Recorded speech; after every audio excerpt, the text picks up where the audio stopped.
Assalamualaikum dear students.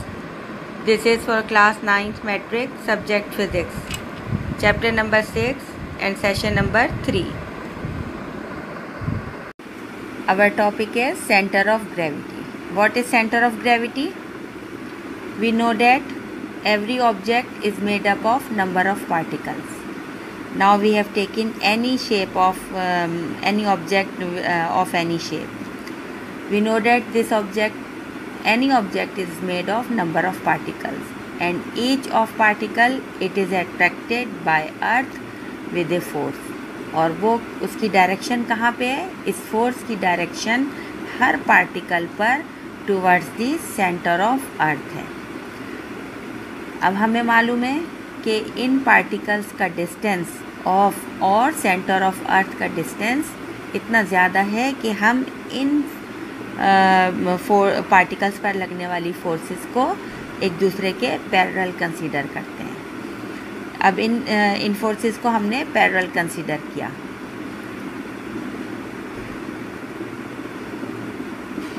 इन सब parallel forces को अगर हम ऐड करें इन सब फोर्सेस को, बिकॉज ये सारी फोर्सेस इन की डायरेक्शन सेम है और जाहिर है they are all directed towards the centre of earth.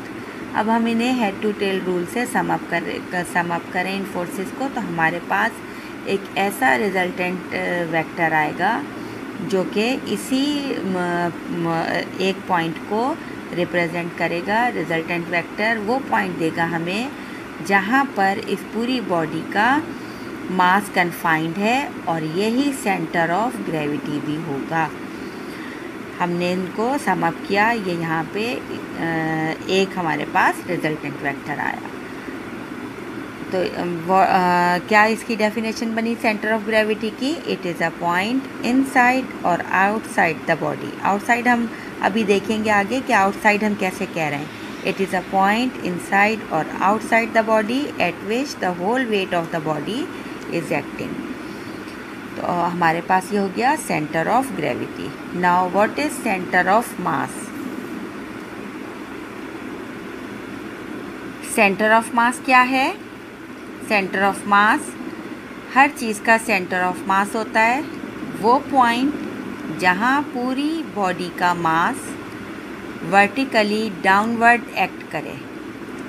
A point where whole weight of the body appears to act vertically downward is called as center of mass. अब ये कैसे हम बताएंगे कि सेंटर ऑफ मास इस बॉडी का कहाँ पे है? A point where applied force causes the body to move without rotation. Centre of मास वो पॉइंट होता है जहाँ पे अगर हम फोर्स अप्लाई करें तो वो बॉडी बिल्कुल स्ट्रेट मूव करेगी, स्ट्रेट पाथ मूव करेगी, लीनियर पाथ पे मूव करेगी without rotation. That is called as centre of mass of that body. Where a point where all mass of the body confined at one point is called as centre of mass. For example हम ये एक block, एक book, कोई piece, एक हमने block assume किया. यहाँ पे हमने ए बी सी 3 पॉइंट इसके हमने एज्यूम कर लिए. Now if we apply force on point A, यहाँ पे हम पॉइंट ए पे फोर्स अप्लाई करें तो क्या होगा? ये थोड़ी देर आगे जाके ये ब्लॉक कर्व पाथ में मुड़ जाएगा due to applied force. Same happens at point B. यहाँ पे फोर्स अप्लाई करेंगे तो थोड़ा आगे जाके ये ब्लॉक कर्व पाथ पे मूव कर जाएगा. लेकिन अगर पॉइंट सी पे हम फोर्स अप्लाई करें तो यहाँ पर कोई रोटेशन नहीं होगी और ये बिल्कुल स्ट्रेट पाथ में ब्लॉक मूव करेगा. तो सेंटर ऑफ मास इसका ब्लॉक का सेंटर में है और सेंटर ऑफ मास पे फोर्स अप्लाई करने की वजह से बॉडी स्ट्रेट पाथ पे मूव करती है. This is centre of mass. It is a point where whole weight of the body appears to act vertically downward. Now what is centre of gravity of symmetric bodies. Symmetric bodies का हम centre of gravity कैसे लेंगे?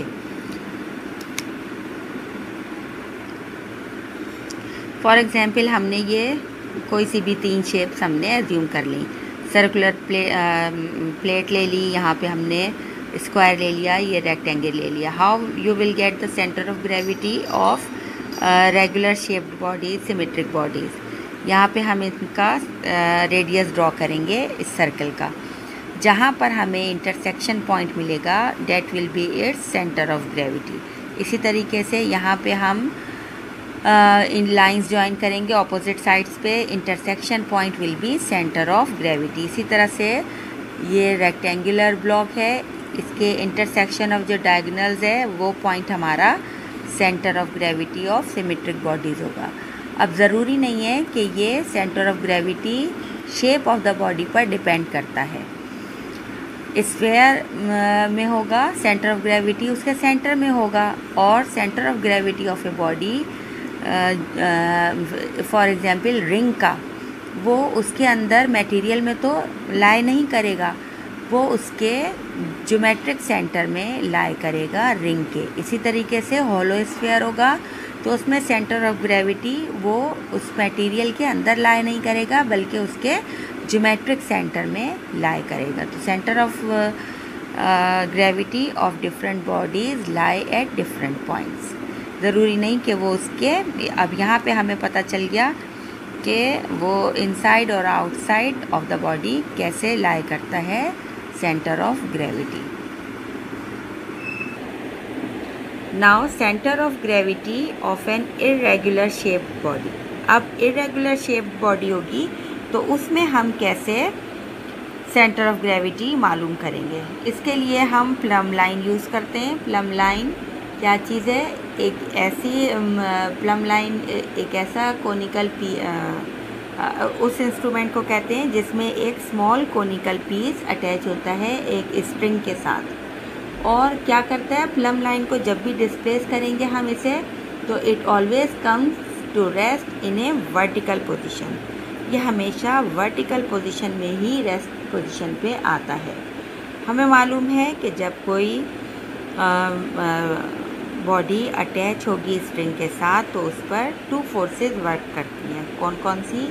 एक तो weight of the body और second tension in the spring. तो these forces act along the same vertical line. हमें मालूम है कि ये हमेशा एक ही वर्टिकल लाइन पे एक्ट करती हैं।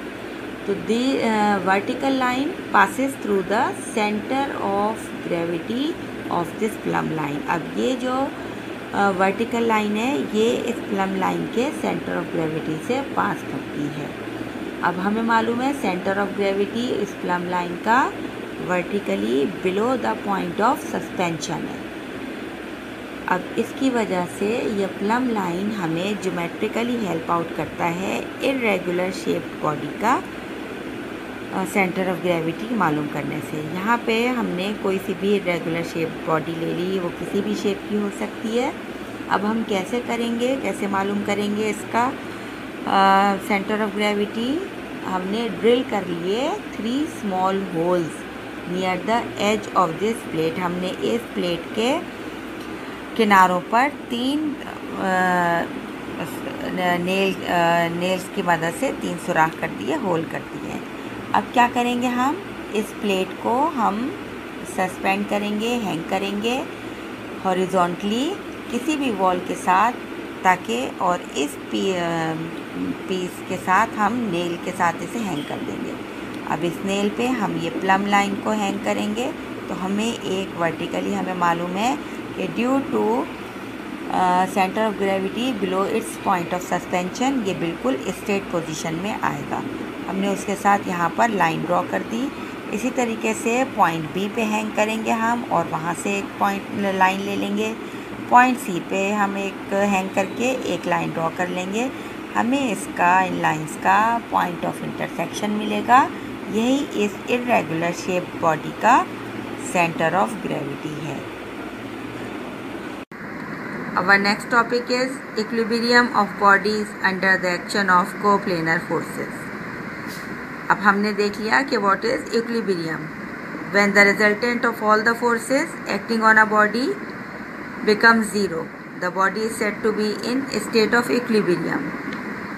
इसके बाद हमने पढ़ा what is static equilibrium. A body at rest is said to be in static equilibrium.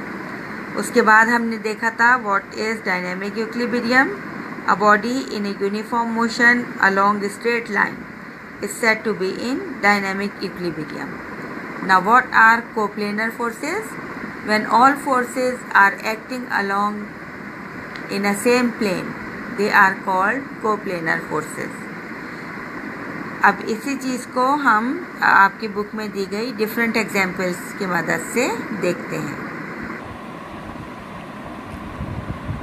Now look at this example. Let us consider a spherical ball of weight 5 Newton suspended from the ceiling by a string as shown in the figure. अब हमने देखा कि ball जो है वो static equilibrium में है और ये भी हमें मालूम है कि इस पर इस कंडीशन में 2 फोर्सेस एक्ट कर रही हैं। What are those 2 forces? Number 1, the force of gravity, जो कि इसका वेट है और वो है किसके इक्वल है, 5 न्यूटन के इक्वल है। Upward pull of the string है और हमें मालूम है it is known as tension in the spring.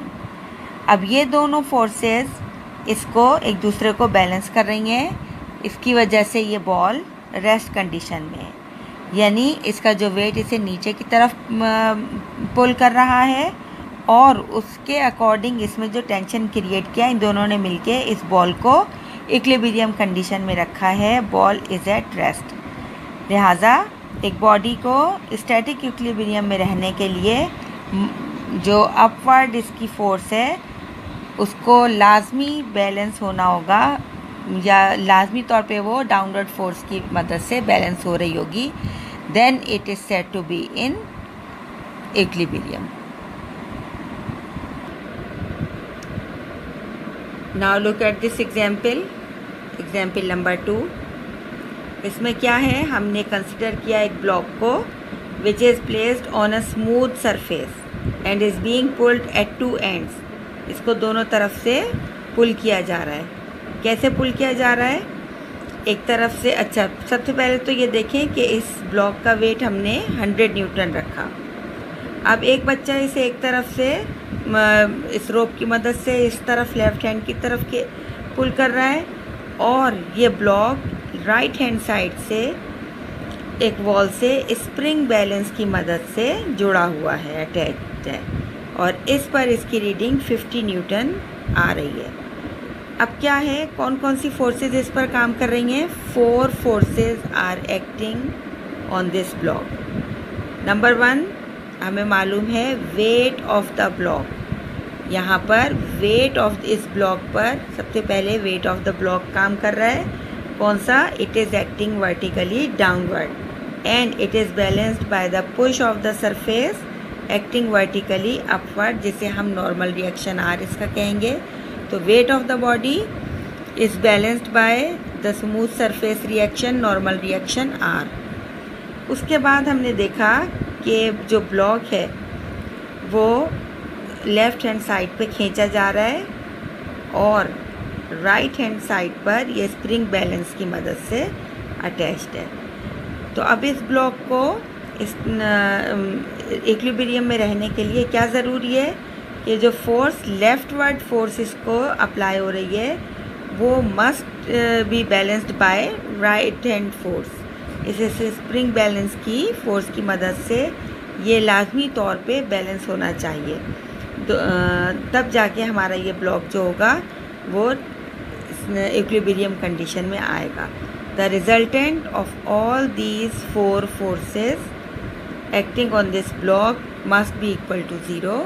ये लेफ़्ट हैंड का पुल इस राइट हैंड के स्प्रिंग बैलेंस के पुल को बैलेंस करेगा और वेट इसका सरफेस का नॉर्मल रिएक्शन आर से बैलेंस होगा। तब हम कहेंगे the body is in state of equilibrium. Now look at this example. और ये एग्जाम्पल है एक पैराट्रूपर की कि जब ये एक एरोप्लेन से जंप करता है और किस एक्सीलरेशन से ये नीचे आएगा, acceleration due to gravity, it will move down. The force of gravity on this paratrooper acts downwards, और पैराट्रूपर जो है इसका पैराशूट जब खुलता है तो उस वक्त फिर ये अपवर्ड फोर्स लगती है, किसकी वजह से, due to the reaction of air on parachute it will move upwards. अब ये जो फोर्स ऑफ ग्रेविटी है ये इसको डाउनवर्ड, वर्टिकली डाउनवर्ड बैलेंस कर रही है, किससे, जो एयर का रिएक्शन हो रहा है इसके ऊपर जो इसे वर्टिकली अपवर्ड पुल कर रहा है। तो इसकी वजह से ये जो पैराट्रूपर है it will falls down with uniform velocity. इसका मतलब ये हुआ कि इसको जो ये acceleration due to gravity it is balanced by the pull of air in parachute, और ये पैराट्रूपर एक बिल्कुल यूनिफॉर्म वेलोसिटी के साथ नीचे आएगा।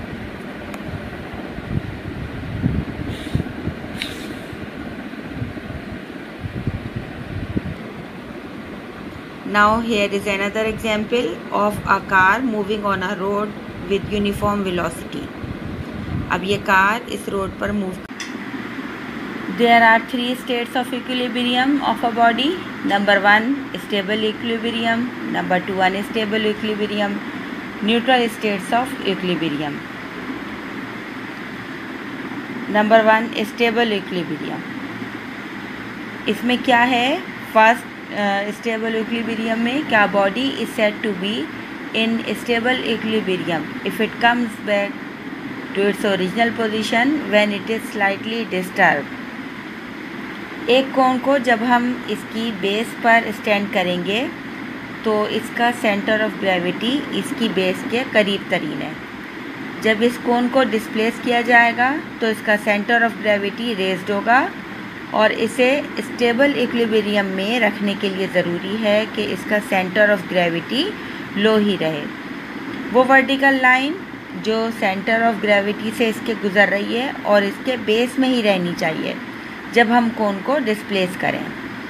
क्या होगा, जब ये vertical line centre of gravity से गुज़रकर इसके बेस के अंदर ही रहेगी तो ये कोन के वेट के टॉर्क की वजह से वापस ओरिजिनल पोजीशन पर आ जाएगी। This is called as stable equilibrium, जब कोन अपनी ओरिजिनल जगह पे वापस आ जाए तो ये स्टेबल इक्विलिब्रियम है। Number 2 unstable equilibrium. अब इसकी ये डायग्राम देखिए, इसमें क्या है, हमने कोन को इसके एपेक्स पे खड़ा किया है और यहाँ पे क्या होगा, ये देखने में ये नज़र आ रहा है कि जब ये हम इसे डिस्प्लेस करेंगे तो ये गिर जाएगी अपनी जगह से। इसकी एग्जांपल को पेंसिल भी ले सकते हैं कि पेंसिल को हमने इसे जब हम डिस्प्लेस करेंगे एपेक्स पे खड़ा करके तो वो यहाँ पे गिर जाएगी। A body is said to be in unstable equilibrium if it does not come back to its original position when it is slightly displaced. For example, a cone balanced on its apex is called as unstable equilibrium. अब इसमें क्या हो रहा है, यहाँ पे एक cone को जब हम इसके एपेक्स पे स्टैंड करेंगे तो ये अनस्टेबल इक्विलिब्रियम है। जब हम इस कोन को डिस्टर्ब करेंगे तो इसका सेंटर ऑफ ग्रेविटी लोअर्ड हो जाएगा और जो वर्टिकल लाइन इसके सेंटर ऑफ ग्रेविटी से पास होकर इसकी बेस के अंदर से पास हो रही है तो वो डिस्टर्ब हो जाएगी, वो इसकी बेस में से बाहर निकल जाएगी और कोन के वेट के टॉर्क की वजह से वो कोन को गिरा देगी और कोन अपनी ओरिजिनल पोजीशन में वापस नहीं आएगी। ये यहाँ पे ये सेंटर ऑफ ग्रेविटी से ये वर्टिकल लाइन इसकी बेस से बाहर निकल गई तो फिर ये अपनी ओरिजिनल पोजीशन पर वापस नहीं आएगी। Number 3 neutral equilibrium. A body is said to be in neutral equilibrium if it is slightly displaced it will not come back to its original position, but it will occupy a new position similar to the original position. For example, a cone resting on its side. ये कोन को इसकी side पर रखा हुआ है, तो इसका centre of gravity इस कोन का सेम हाइट पर ही रहेगा चारों तरफ से।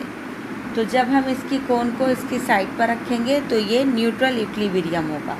अगर इस कोन को हल्का सा भी पुश करेंगे तो ये सेंटर ऑफ ग्रेविटी ना ही लोअर्ड होगा और ना ही रेज्ड होगा, और ये बिल्कुल सेम हाइट पर रहेगा। और वो वर्टिकल लाइन जो इसके सेंटर ऑफ ग्रेविटी से पास हो रही है वो नई जगह पे भी सेंटर ऑफ ग्रेविटी से इसके बेस में से ही पास होती रहेगी और ये एक नई पोजीशन ले लेगा। इसको इस तरीके से भी हम देख सकते हैं। सिंपली एक बुक को रखा गया है स्टेबल इक्विलिब्रियम में। अब कैसे इसकी सेंटर ऑफ ग्रेविटी में से ये वर्टिकल लाइन पास हो रही है, तो जब हम इसे डिस्प्लेस भी कर रहे हैं तो ये बेस में से ही पास होगी, और जिसकी वजह से ये vertical line centre of gravity से पास होकर बेस के अंदर ही रहेगा, और कोन के ये बुक के वेट के बराबर जो टॉर्क प्रोड्यूस हो रहा है वो वापस इसे ओरिजिनल पोजीशन पर ही ले आता है। This is called as neutral stable equilibrium.